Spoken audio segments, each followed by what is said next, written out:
Hello, good morning. Hello. Yes, who's that? Sorry for keeping you. You're all right, Gerry. It's Gerry here from Coleraine. Good man, Gerry. What can we do for you? I was asking the question. I was listening to you the other day. You were on it with Geordie there about sloe gin and how they put same down for around the Christmas or festive season. That's right. I was just wondering if that sloe gin could also be made like with dark rum or something like that there, as opposed to gin. I really don't know. You see, I really don't know. I don't know what rum is made from. I don't know anything about that kind of stuff. But a sloe gin, is obviously... A sloe gin? A sloe gin. And if it was called a slow rum, it would be called a slow rum. That is right. I don't know. Well, what do you think? Well, I think you could, but I would like to know before I would put it down. Just...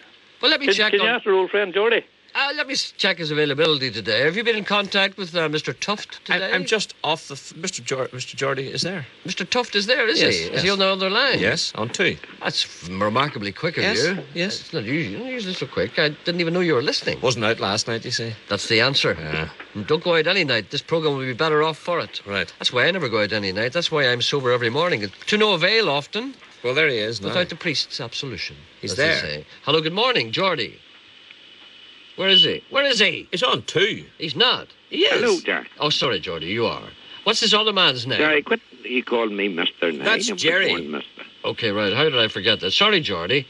I'm just trying to be formal for the benefit of people with breeding who may be listening. There are one or two. Gerry is on the line. Gerry, you're through to Geordie. Do you want to ask him a question? Sure.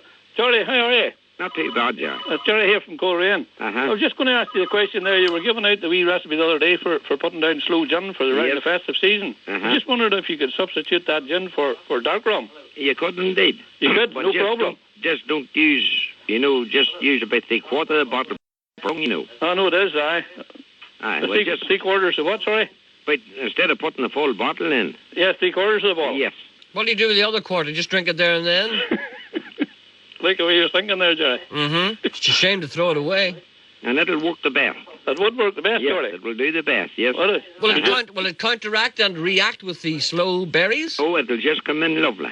All right, then there you are, Gerry. That's your answer. You were saying there about the glass jar, and did you say turn the glass jar every other day? Every other day, yes. Every other day. Every other day. Just give her a wee a single. pull. You don't turn it a complete turn, just onto the left one day and back to the base the next day. Or a They give complete them turn. a wee bit of a shake up, And between. And turn it completely onto its bottom again every time. That's right, yes. Well, that would be first class. Gerry, if you follow Geordie's instructions, I forecast that your Christmas this year will be a blur. That's what we're looking for. Okay. Right, let us thank know you how very much, Gerry. Yes. Okay, Gerry. Thank you again, Gerry. Thank you, Gerry. Bye. Bye. Bye. Geordie, I haven't been talking to you for a little while. We've had a number of inquiries. What do you say? Would you ask Geordie about the apple? A man brought an apple back. Okay, how does he plant it? Do you remember we talked about it? You said just throw it in the corner, eat it. He wants to know how can he plant this apple and make it grow into Very an interesting apple question, Sean. Thank you. Geordie, how does a man plant an apple tree? He takes the wee seeds out of it. Yes. And get a wee plastic pot and get a wee thing of John Ennis compound. Pardon? John Ennis. Any good grower starter. John Ennis? Aye. Who's John Ennis? Well, he's a garden. They're a big garden. All right, okay. Okay, right. And he gets a wee bag of John Ennis compound and put in a wee pot and put the wee seeds down into it. Just a wee seed, just one of them or two of them, or three of them? 3 or whatever he has, maybe 5 or 6. Give them an opportunity. But always set an odd number, never set an even number. Put 5 or 7. I suppose when you put 4, it's no good. Well...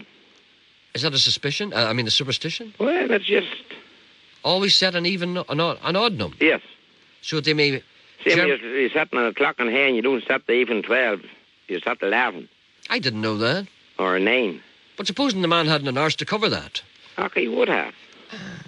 I don't know. So this is all new to me. In other words, if you wanted to clock 9 eggs, you wouldn't put down 8. No. You'd prefer 9? No, numbers just like you sat and say, if you set 4 plants, has or Hader Range or whatever they are, if you set 4, 1, 2, 3, 4, they don't look the same. But if you set 1, 2, and the one in the middle, that is a different look. I never thought of that, to be honest with you. Well, do you not think so? So nature prefers the odd numbers? Oh, before I go, Gerry, I said you wouldn't do it, and there's no point in asking, really. What's that? But that's from we, Roy and Mary from Hillsborough up same, and they were looking at sloe gin too. Yes. Raspberry, and a wee lady phoned me up from away from Port of Voca. She was looking at raspberry sloe. But this, when you're speaking to Gerry on the radio, would you ask him to play? Will you hear this? Mm-hmm. Some of Hugo Duncan's tapes or CDs. Well, I see no as reason. he is the best. Roy and Mary from Hillsborough. I see no reason why not. Well, I never heard you play them before. Oh, I often did that. Not recently. Would you do me a favour, but for wee blondie ones? Oh, yes, but Gerry, before I go, this is on the 13th down below with the wee vintage, the thrashing. Yes. Rally. Yeah. And a couple of his phone. Well, it's a mile and a half from Brickland and it's a mile from Scarver. Mm-hmm. Portree Lane, and it's on this Saturday. This Saturday, you're appearing at that? Yes, I'm going down there to Fergie Tractor, yes. Okay. You've been somewhere since I've been talking to you? I've been lots of places. Tell me where you've been. Well, I've been in Belfast, Mark, and the rest there's way up around County Armagh, country way up around Glenavon and yeah, but I mean personal appearances, I mean. Oh, just meeting people. Meeting people. And what was the last personal appearance you made? Do you remember? Some people were writing to me about somewhere you appeared and were quite a hit, I do believe. Where was that recently? Where did you appear recently? Well, the last time I was down and played was at George's Market. But that wasn't a gig as such. That was just you going there, wasn't it? Was that a gig? A personal appearance? Special event. Oh, let me see. That was an appearance. Geordie was appearing there. But you see, we have to impress upon Geordie the difference between an appearance and somewhere he would go anyway. Listen, Flo's on one and she disagrees with him about his recipe for the sloe gin. Cheeky old bitch. She would like a word with him. Cheeky old bitch. Hello. Hello. Hello. Hello. You dare to disagree with Geordie?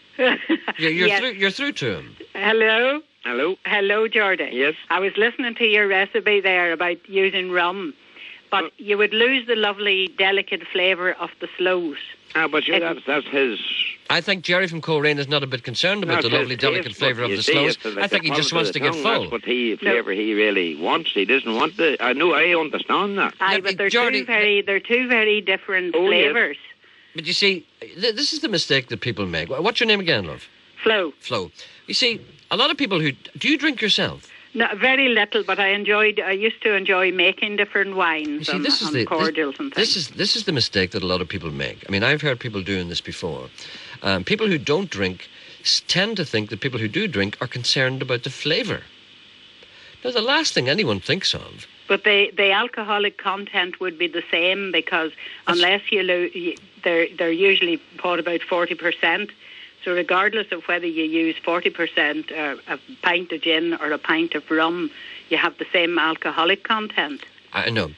But it's just that rum has a very strong flavour that I only think goes with rum. Whereas if you use vodka or gin, you get the delicate flavour of the sloes.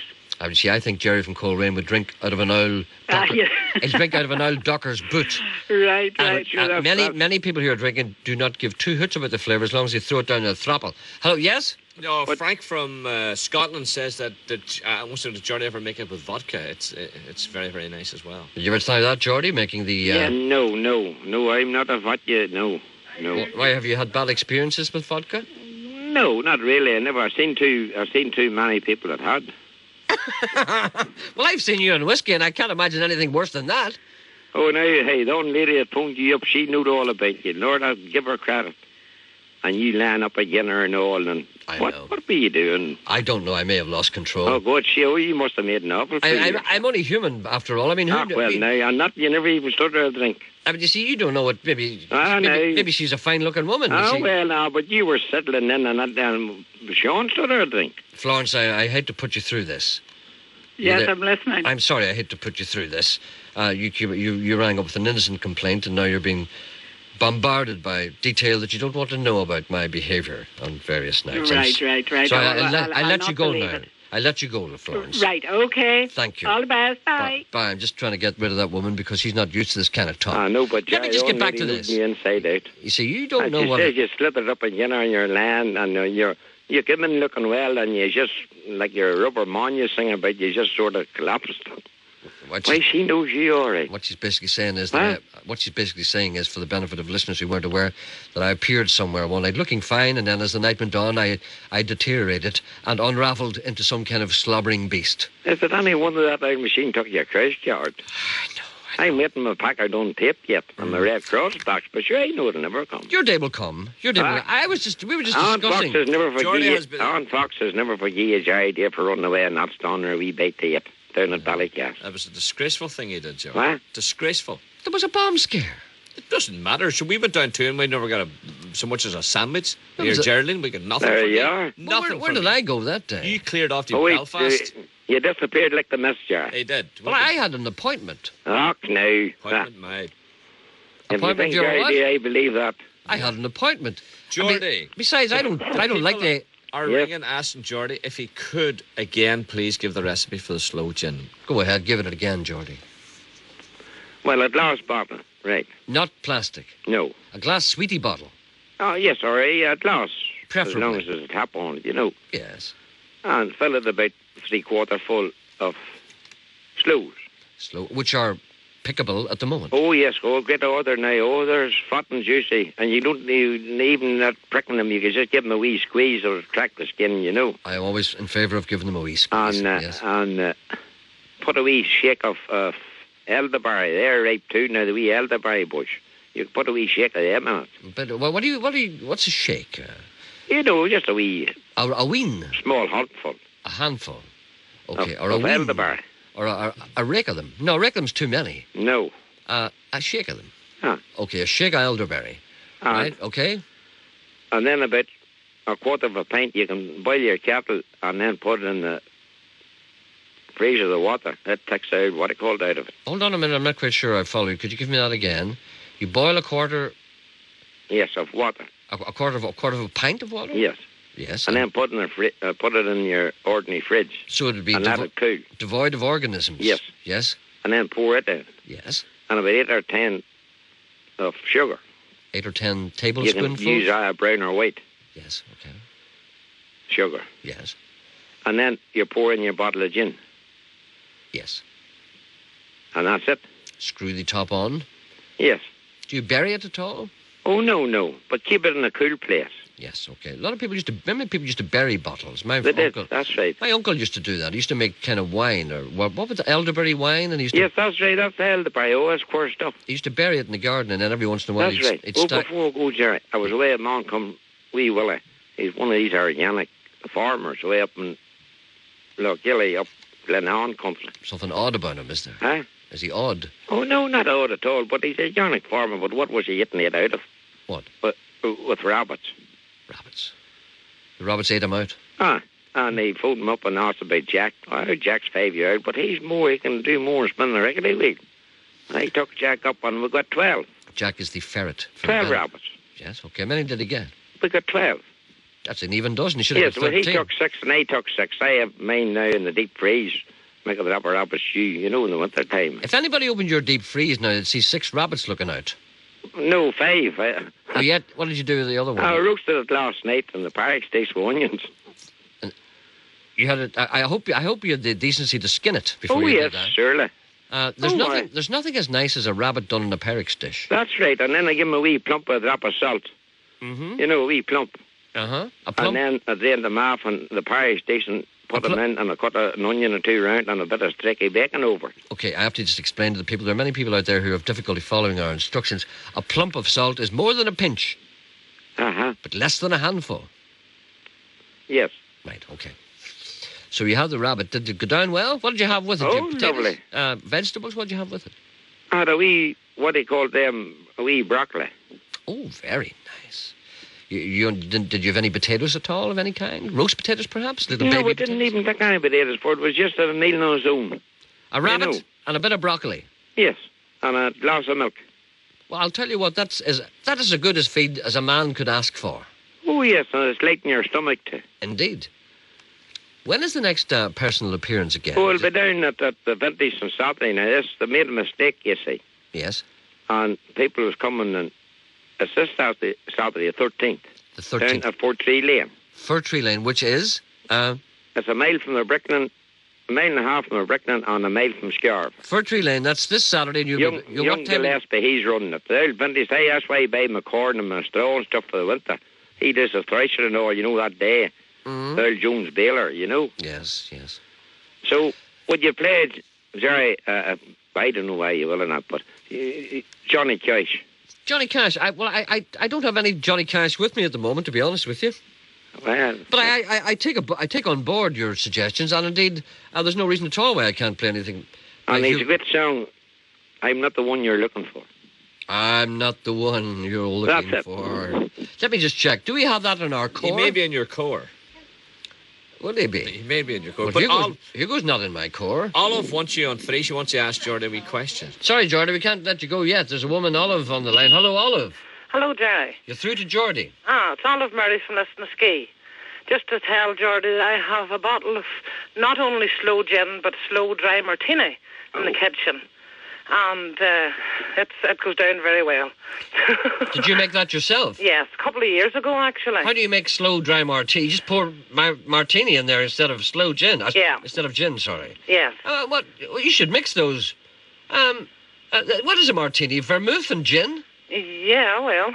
So, in other words, So, hold on a minute. This is very complicated. So you got your bottle of sloe berries? Yes. And what did you throw in? Vermouth and gin? No, just the ordinary dry martini on its own with one bottle.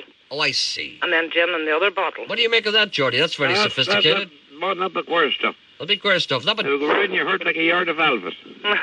that would set you rocking in your heels. Well, this is nearly 2-year-old. Oh, that'll be queer stuff. And you want to see the colour of it. Well, yes. Well, have you had a rattle at it yet? Like deep ruby red. It is. It's just like a sunset. Yes, and just like syrup. Nice and beautiful stuff. I hope there are no alcoholics listening here. Where do you live? They'll be drooling. Where do you live? Lisnaskea. Lisnaskea. You're not coming to the vintage on Saturday, no? Oh, well, you never know. It could be arranged. Well, maybe you should go along and maybe you two should meet. I can sense right away that there's a connection being made here. I could come down with a bottle under each arm. Well, that's right, and I'll take you down now, Fergie, in the link box. Wouldn't be the first time I've been in the link box. If anyone in the vicinity sees a woman with a bottle under each arm in a link box in a Fergie heading towards a farmhouse with a man who looks very shifty, will know that they've spotted the two of you. Well, you see, I have to warn you. What's Olive, is it? Yeah. Olive, I have to warn you that Geordie is particularly partial to blonde women with good legs. How did you know I was blonde? Oh, hold on a minute. Geordie, are you listening to this? Are you listening to this? How did you realise that? No, I was just trying to put you off. I didn't realise that you were his type. Oh, I'm a natural blonde. What are your legs like? Well, they keep getting admired. My legs, my ankles apparently are beautiful and slim. Now, the rest of my body isn't. But apparently... We'll get round to that later. Geordie, do you hear this? About 5'6", are you? About 5'7", yeah, you're not far off it. Are you a bit on the plump side or what? Oh, yes. Oh, are you? Certainly. Is that plenty to hold on to, Geordie? Perfectly rounded. Oh, really? Not overly rounded, I hope. Oh, not at all. We don't want that. We just want... see you eat later. You never know. You wouldn't know. All right, Olive, keep your eye out for him and watch him. Indeed. Okay, nice talking to you, Gerry. Thanks. Bye. Bye-bye. You see, That's Geordie, a nice lady. We're making a connection here. Isn't that a nice lady? She is indeed, and she sounds like your type. She's female. Well, there you are. Hold on a second. The Oracle is trying to talk. What? Did Geordie ever receive the Billy can that was sent to him by Joyce Brush? Yes. And big King Edward's for jars and a load of stuff. He says, Gerry, on this meeting, send you a Red Cross parcel, Geordie, but he says Joyce Brush will. Joyce Brush always comes through. And I got that old bad Abe, an old black flew up and hit me when I was, the old chainsaw. I think... hold on, I missed that. Give us that again. Do you mean the bad eye I had? Yes. An old black flew up and hit me, you see, and Joyce Brush sent me a pair of goggles on a master when I'm using the chainsaw. Oh, so, right, your bad eye, what flew up and hit you? A block. You had a bad eye and the block flew up and hit you. Joyce Brush sent you a pair of goggles that you use when you're using the chainsaw. Yes, and a mask. I had trouble getting it. You said that too quickly. So, you have a pair of goggles now that you use while you're using the chainsaw? Yes. Well, do you use the chainsaw often? Oh, yes. If a tree falls, I don't cut that down, but if they fall, if a tree falls, does anyone hear? What? If a tree falls, does anyone hear? That's all I'm asking. Well, it all depends. Yes, well, it is. It all depends. If a tree falls in the middle of the forest, does anyone hear? No, you wouldn't hear it, no. You wouldn't hear it, no. So do you... I didn't know you had a chainsaw. Oh, I have. I hope the women aren't frightened when they hear that. No, they're not. I mean, so I only get up to Orton's. And that falls, of permission of big bowlers estate and all any stuff that falls. I have, Orton's. O-R-T-I-N-S. Now, do you know what that word is? That's an Ulster Scots word. What? That's Ortons, you said. You only gather up the Ortons. That's the ones that fall. Yes. Now, Ortons is I saw that word in an Ulster Scots dictionary. There you are. See, there you are. You see, you're using... This is an example of the language at work, Sean. You hear this? You told us that last week. I know, but he used the word again. Yeah, no, but you told us that. I know, but I'm saying it again because he used the word again. I mean, Lord Laird, or as they say, Lord Laird would be proud of me, or as they call him, Lord Squared. Pardon? Will you tell us that every time Geordie uses it? There's no need to be sarcastic, I mean, we heard. I'm just happy to be interested in Ulster Scots and the way it's used and all that. We are the last people in the world to use Elizabethan English. Did you know that? No, I didn't. You don't care either, do you? Many people in Northern Ireland do indeed speak a form of Elizabethan English, which has long vanished on the mainland, as Lord Laird would say, or Laird, or Laird Squared. Many people, you speak a language of your own. The language the stranger does not know. Yes, people are worried about you. Yes, okay. And Gerry. I'm going to turn you off. You're going to be sarcastic. Thank you. Hey, Gerry. Yes? Gerry. Yes. I had a phone call from your wee friend you asked in for, and she was asking about you. Yes. That's Jennifer. Jennifer, yes. And what is she? Well, she was asking about you, and she was wondering why you go away every now and again. I go away every now and again because I'm a man of mystery. You didn't write me this letter now for me opening this or guest speaker down at Lordvale WA. I didn't hear anything about that. What was that? They want me down around Christmas time for talk about country life, the WA Women's Institution. I didn't. Did you tell me that before? I did. Well, when do they want you? At Christmas? Yeah. Well, do they want me too? No. They don't want me. But I asked you. Yes. Would you write a letter how you begin a speech for you're good at that? Oh, yes, of course I will. And if you write how you begin it and how you end it, I'll fill it in the middle. Okay. The middle's the hard part, isn't it? Well, I only want to know about country life, the way it was, and what the changes has come. And hold on a second. What? The people are ringing. They want to know what size of a spoon when they're spooning in the sugar. For God's sake, didn't they say a tablespoon? It didn't say. I said a tablespoon. Isn't that Geordie? Geordie? When you're putting... Yes. What size of a spoon when the sugar? For the sugar? Yes. Well, you could put... I just put a couple of cupfuls in. Tell him a tablespoon. That makes him happy. A tablespoon. No, a tablespoon or a teaspoon. No, a big tablespoon. Nobody uses teaspoons in the country, for God's sake. When's the last time you seen a teaspoon in a farmhouse? They use big spoons, tablespoons, men's spoons. Those are little women's spoons. A handful, just a good handful. An Orton. An Orton's. A good handful. Yeah, okay. What's the difference between a plum or a plum? I don't know. What's a plum? A thunder plump. A thunder plash. What am I talking about? A thunder plump. Do you know what a thunder plump is, Geordie? A what? A thunder plump. No. A thunder plump is what people in Donegal called a thunder shower. Oh. You know when the rain falls in the middle of something, they call it thunder plump. We call it a good downpour down here. You see, that's no good a word at all. You should say thunder plump. Get that going down there. Get it circulating. Well, will you write that letter, start it and finish? Yes. So what you need is, if you're going to talk to the people, the Women's Institute, they're very good, they all wear hats. Do they? They do, and they all find them many. Should I bring Jack the Furt from them? I don't think so, because they may have to cross their legs, and that would ruin the whole night. Right. I'll tell you what we should do. If you're going to talk about country matters, I will write you the introduction. I'll give you the lines of it now. No, just write it to me, Jack. I'll just give you a flavour of it. Ladies, and I'm afraid there are no gentlemen here tonight. That'll get a little titter. And you say it's, thank you very much for inviting me down to your wonderful premises. And I see, oh, look at your hair, missus, in the front. Did you come on a motorbike? You see, little jokes like that. And then if there's any elderly women, you go over to them and you say, oh, hello, what's your name? And they'll say what your name is. What age are you? And they'd say, oh, I'm 98. And then you say... I wouldn't ask a woman. No, and then if she says you're 98... I wouldn't really ask a woman her age now. No, but you do that. May McFettridge does it. This is May McFettridge Act. He goes down and he says, what age are you? I'm 98. Oh, you should be dead. Dude, that always gets a laugh. And then if there's any woman with, with grey hair, go down and say, where are you from? Whitehead? They love that. No, he joke at the start. Then I'll do the middle bit. You do the middle bit, and I'll write the end. Well, now, can it depend on you? Yes, you can. I'll write the end bit. I'll send them Well, away. when you're done that sending out Gazette, I have a thing that we do here. It plays the Gazettes now. Well, if you have a didgeridoo that plays the cassettes, I'll send you one. Well, you never see you always saying that. I know, but I'll get round to it. We're going to try and get you some... Mr. Coyle, have we heard anything from the Children in Need people as to what role Geordie can play this year? Have we heard anything? Is Geordie not on the boat with you? Oh, yes. Does he know about that? No. Well, Geordie, have you heard of dragon boats? Not really, no. Dragon boats are Chinese boats. Oh, yes. The wee... No, not wee at all. They're big, long things. And you Yes. sit up at the prow, and you hammer a drum. Yes, And with a big bump. The people row, like Charlton Heston did in Roman times. Well, I believe you're on one of those. Right. You see, there are 2 boats leaving from Derry, and Strabane, isn't that it? Yes. No, you're leaving from the Foyle here, from Gerry, and you're heading down towards your house down at Culmore. That's the route now. I thought it was the other way. No, that's the route now. So that's uphill. I was talking. Hendy's working on it. Oh, get him on to tell us all about it. Anyway, later, yeah. Yes. But there are 2 boats, right? And Hugo's in one, isn't he? Yes. And I'm in the other. It's all about sponsorship. I think Hugo's trying to drown me. Trying to raise as much money as possible. Well, you see, it's all about trying to raise as money as... what did you say? Trying to raise as much money as possible. It's all about trying to raise as much money as possible. Well, that's a good cause, Jar. Yes, so the people... I'm even appearing with Hugo. There you you're are. in Well, our that's a boat. big... That's What a big... I'm prepared to do. So what we're doing is we'll have more details about it later. But as far as I know, you're on it. Right. And if you go overboard, tough. That's right.